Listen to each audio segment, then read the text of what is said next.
Billings, this is Neil Byer, residential realtor with the Leftist Real Estate Group. And I have such a treat for you today. I'm speaking with the men behind the bar at Blind Bison. Trevan, Sparboe, and Bryan Taylor. Blind Bison is a bar that pops up at different locations to serve unique cocktails designed around a theme or event to their faithful following. Today we're here at the Rims Martini Bar, where Trevan and Bryan are prepping for their 3-day baseball-inspired event starting tonight and concluding on Sunday evening. Trevan, Bryan, would love to begin by giving you guys the opportunity to tell us a little more about Blind Bison, introduce it and the concept behind it. Absolutely. So basically what the Blind Bison is a way to bring our style of cocktails around the city and partner up with the community, local artists, local musicians, and the venues that we are at. Really is kind of a big marketing strategy, a fun way to just party for the weekend, have a good time, and get people out and together. So. And how's it worked out so far? So far, so good. Yeah.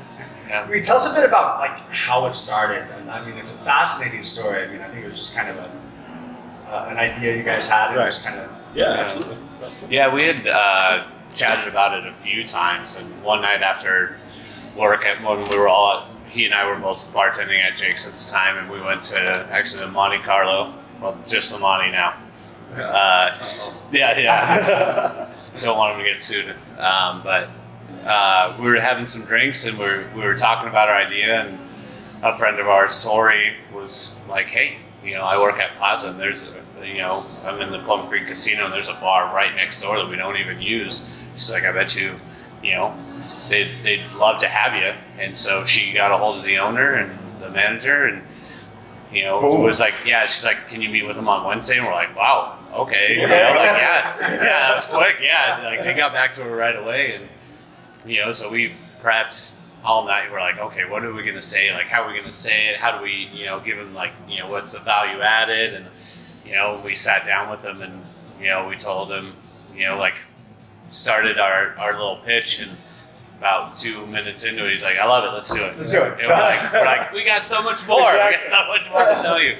But he was just like, it's such a cool idea. Let's do it. And this was kind of, you guys were just kind of thinking about this and kind of saying, we should do this, we should do this. And you were talking to someone else kind of randomly, and you're like, yeah, let's do it. and it happened. Yeah, and it just happened. Yeah, and then we're like, oh man, now we have to plan it. Exactly. Now we have to do it. Don't just talk about it, be about it. Yeah. So what was the first event like?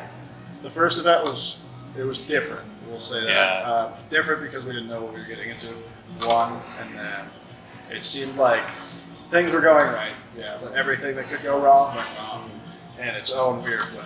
It wasn't anything that was catastrophic. We still got through the night, but it was just the kind of things that were like, "Hey, you sure you want to do this?" You look like a long way.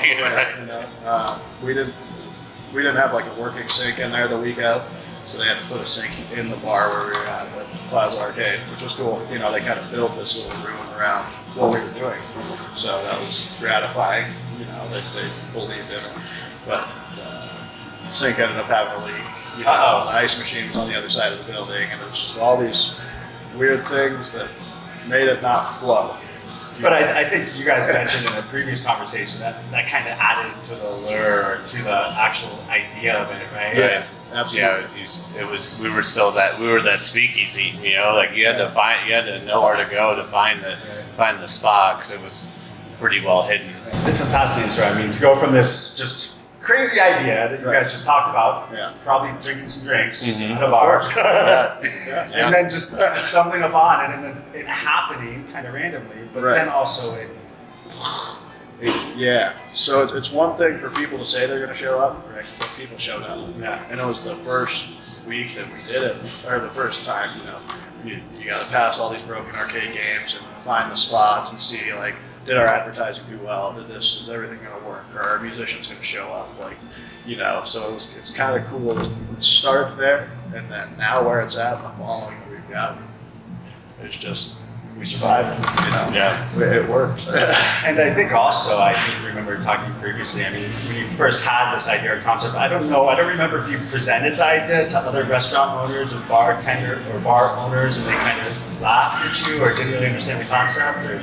I think it was just more so there was a lot of work involved, and it's like, how do you translate that? Like, okay, I understand you want to do this, but can you get 4 or 5 other people to want to do this enough to like want to keep going? So is it going to benefit our institution? Exactly. Right. So it wasn't anything about, I don't think they didn't think it wouldn't work or anything like that. I just think we were going to spread ourselves too thin. Yeah. And now it's quite the opposite though, right? I mean, now you have a lot of people looking to cooperate and work with you. Yeah, now that people have seen like how it works and how well it does, we have more people that are like, yeah, let's do it. Yeah. Like this is fun. It gets people. Yeah, exactly. Right. And what we're willing to do. I mean, a lot of places don't realize that we're marketing, we're decorating, we're prepping, we're bringing our own help. We're busting your ass. We're getting exactly, and we're booking talent, doing all these little things that kind of just make it like, you're giving us a roof and a beautiful place to do it. So let's team up. But we do all the legwork. Yeah. So exactly. I mean, they don't really have to do a lot. Like we make the liquor order. Obviously, the business has to buy. Call it in and pay for it, but like. We take care of that. We're like, this is how much we're going to go through. We've gotten pretty good at being able to hit the mark. Sometimes we're like, okay, like the next day they're like, we're going to have to go get more booze, aren't we? Yeah. So. But and how many days is put into this? I think a lot of people who come here and enjoy these events may not understand the amount of time and energy you guys put into preparing and actually making the event happen.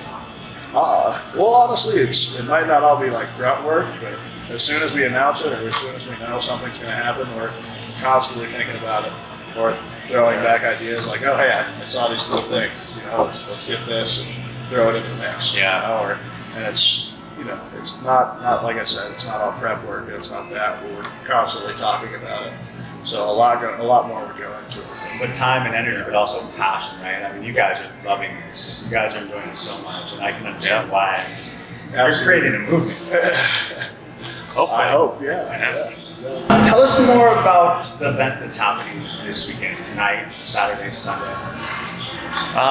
Well, I mean, just spring training. Baseball season opens April 1st, and we just wanted to kind of kick it off, and just we thought it would be a great theme for the time of year, and give it a little nostalgia, and just have fun. Have people always love live music, and people like cocktails. And let's talk about that. Let's talk about the cocktails. I took a look at that menu, and it's available on Facebook too now, right? Yeah, absolutely. For a couple of days. Yep. Some of those drinks look amazing. I mean, just the combination of flavors, the bourbon's in there. Right.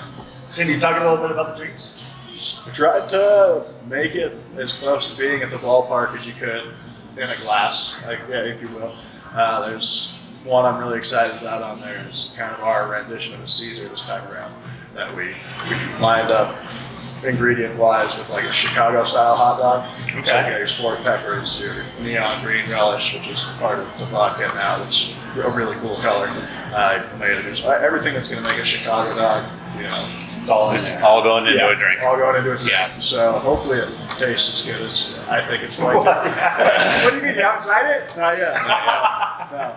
Can't drink too many of them on the way there. Well, maybe I'll have one on my way out. For sure. Right, I'll be Deal. Yeah, deal. So what drives you guys? What motivates you? I mean, what made you begin this journey? Man, just I guess our love for cocktails and just experimenting. We're always learning something new. We're learning about new liquors and stuff from around the world. One of them we did advocat, which neither one of us had ever heard of, but we were looking up drinks, from certain eras. Avocado? No, it's right. No, it's a Dutch liqueur made from egg yolks, brandy, and sugar. Yeah, so it's like a creamy. It tastes like custard. It's boozy custard. Yeah, it's an alcohol custard. Yeah. And it's kind of we didn't put it on this menu, but we've used avocado a lot in the past because it's just something cool, and you can't even get it at the liquor store, So it's something that we make that is kind of value added. So it's something cool to learn about that. And you said avocado too, which is funny too, because we've made like syrups out of avocado pits, which I never thought would be a thing, ever. I didn't think you could make food out of that. Right. I see there's people toast them and put them in different things, and they're actually really good for you. And then the other thing that blew my mind about it was the color. It was like this really bright and burnt orange, if you will. That was like, I had no idea that that's how it was going to be in the end. The avocado pit. The avocado pit syrup that we made was really just vibrant. But, and it's cool to be surprised by little things like that along the way too. That kind of keeps it fun. It's like, oh hey, Right. Surprise you, but then also surprise the guest. Like, what is this? Exactly. Avocado. Yeah. Avocado's orange. yeah, right, Yeah. exactly. I'm like, I had no idea. Yeah. We're experimenting. Yeah. Exactly. That's what a lot of it is, right? I mean, you guys get to be like these wizards or scientists behind the bar who just kind of throw it all together and see what works. Yeah. Fun. Yeah. It's fun for us. And I talked to you guys previously. You said you sometimes don't try them, but so you kind of serve them and hope that people like them. Yeah. Yeah. That's what you agree. Well, I mean, The when concept. you're doing 20, when you're doing 20 drinks every single time, it's hard to really taste every single one. So Absolutely. we try. Yeah, we Yeah. love to do that. We'll taste the first one, kind of straw test, and see how it tastes. And go, I think we might need to do this. Right. But then we'll watch it go out, and people will still like it. And we're like, all right, I guess we didn't. Right. This person Yeah. still likes it. What has surprised you most about this Blind Bison a journey that you've been on? Has there been many surprises or one specific thing that stands out that you're like, People keep showing up. Yeah. Honestly, it's great that we can fill a place up, but sometimes even places that aren't normally busy, just because we're there for the weekend, it helps, give them some exposure, and then on to the next one. And I guess that people keep coming to the different places no matter where they're at. What side? You always think, if we're in this side of town, we've got this demographic, we got these people, and this will happen. So we've been in every part of town almost now, it seems like, and people are coming. People keep in coming. fact, I think the numbers are growing. Numbers are growing. Yeah. Which is another surprise there, especially when we're not ready for it, because I a think lot of people come quick. you guys are no longer a speakeasy. I think we're getting out. Yeah. Yeah. Unfortunately, Blind Bison. Can you elaborate a little more and tell us where that came from? Yeah, when we were talking about names after we had agreed to do one, we didn't have a name when we pitched the idea. We sat around and, we had kicked around like using some speakeasy names from speakeasies that were here in Montana, so we looked up all the names and then when we were just reading about speakeasies, they used to either call them a blind pig or a blind tiger. Blind pig meant, kind of a rundown bar, and then a blind tiger was like the bougie bar. And we were like, well, what if we called it Blind Bison? And we kind of, did our Montana take on what people would call the speakeasies back then, because the speakeasy had a name, but so that way, so people didn't know what you're talking about. That's why they call them blind pig or blind tiger, so you wouldn't know exactly where they were going, right? So It's a brilliant name. I mean, I didn't know the history behind the name Right. before, but the name works. I mean, I think it sticks. It's recognizable. Works Yeah. well. yeah, What's that term when two letters in the same? Alliteration. Alliteration. Yeah. Yeah. So I think it works really well. I think it's Yeah, thank you. amazing branding. Where do you guys see Blind Bison going in the next year? I mean, hopefully, becoming a cocktail bar and not really as, moving around all the time. We'd still like to do events, regardless of if we get a spot, but, just kind of have a home base and be able to, to do more, and show people more on a consistent basis where, like some people are out of town this weekend or can't come this weekend for whatever reason, Or if they get the date wrong. Right, yeah, right, yeah. So, and just, like be able to do what we love all the time, not just once a month. Or sometimes a few times a month if we do other, one night events with people. like the tacos and tequila that we're doing that in May, so we just like to do it more often. And have a home turf. Yeah. Absolutely. Well, and then Less preparation. Right. Yeah. Exactly. Yeah. That way we can just Less transportation. Yeah. We'll say Yeah. So over preparation. Yeah. What do you love most about Billings? Oh, I love that it's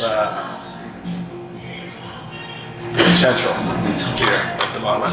There's an opportunity to kind of create a hub here that people go to elsewhere to find. I think we have, instead of going to, I use Spokane because they were awarded like best food city, Right. I think last year in the United States. You use like San Francisco or Seattle or those bigger places. Obviously we're not on that scale, but we have the opportunity to kind of like set the foundation to become one of those places. And I think we're on the brink of making that happen. Absolutely. For sure. I mean, there's a lot of energy right now. Everything's taking place. A lot of potential, a lot of progressive minds working together to make things happen. Yeah. Billings is a beautiful town too. Oh, it is. People, Absolutely. People are awesome. people are great. Yeah. Anything exciting coming up in the future that your customers or even those who are now newly introduced to Blind Bison that they should know about? I mean, we're doing the tacos and tequila night on May 7th at the depot. Partnering up with quite a few vendors to, I don't know all of them right now, but hopefully, in the next, week or so, we'll have all the details and be able to share that with the public. But it's going to happen. We just don't know everything that's going to happen with it so far. Tacos and tequila. What else do you need? Right. Absolutely. Yes. It's going to be one of the first kind of a series of this different idea as well. You've attended like the Billings Social Collaborative and just getting kind of a lot of different vendors in the same space to be able to kind of share resources and create this community among restaurant workers, musicians, artists, venue owners, people like yourself, entrepreneurs, all that sort of thing to kind of come together so we can start hosting fun things like this and team up more and not so much compete, right? But just have fun together and try and execute these bigger events and see what happens from there because it could be a ton of fun. And I think it's only the tip of the iceberg. And this first event, that's on May 7th, is going to be pretty exciting as far as getting that feeling started. What is the best way for customers to keep track of Blind Bison? What you're doing next, what you're doing now, where you're going to be? I mean, Instagram, Facebook. We have our own website, blindbisonmt.com. I've created an events page, and we put all our events on there. So even if you don't have Instagram or Facebook anymore, if you go on there, you can see the upcoming events. I usually try and get them up as soon as we know for sure that it's happening. I like to get it on there. And then there's an email list on there. I try not to email people too often. I try to just do once a month and give people, the dates of our events and maybe a little information on upcoming events, but try not to, annoy them. Right. Spam. Yeah, So not that's spam them. subscribe. Yeah. Who are these guys? Right. That's what Facebook's for, right? Right. Yeah. Facebook's for annoying people. Awesome. Anything else you want to say about tonight? What time are the doors open? Doors open tonight at 5 o'clock. We will have a live music set. We've got one of our DJ friends playing this evening, Jake Barwick, from 7 o'clock to 10 p.m. And then we will be calling last call around 11:55, midnight. Yeah, unless there's a ton of people in here, we'll see. Jake. Billings, get down here. You're going to have a good time, good drinks, baseball theme. These guys are awesome. They work their butts off to make this happen. They may not agree with that. It's a passion for them. They love what they do, and you can see it in the amount of time and energy they put into this type of event and thing. I hope to be here. I got to put my kids to bed and try to run out the door and get here, but I hope to see you guys here tonight. With that, this is Neil Byer, Left Real Estate, the Billings Beat. We're out of here. Cheers.